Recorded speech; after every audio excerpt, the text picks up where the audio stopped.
కలువ ఆ జలువ గంగా ఉదికే తడుపు ఆ చంద్రవంక నెమలిపించము పోలు నీలకంఠం తెలిమబ్బులే విభూతి భస్మం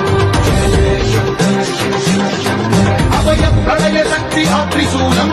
అక్షరం జాగృతుల ఆకృతే డమరుకం ఫణిభూషణం పాయ సత్పరాజం సంధ్యకాంతుల నెగస వ్యాఘ్ర చర్మం సప్తతాండవగతుల నటరాజపాదం బ్రహ్మాది దేవతలు మృత్యేటి పాదం దిగి రాగ ఇలకే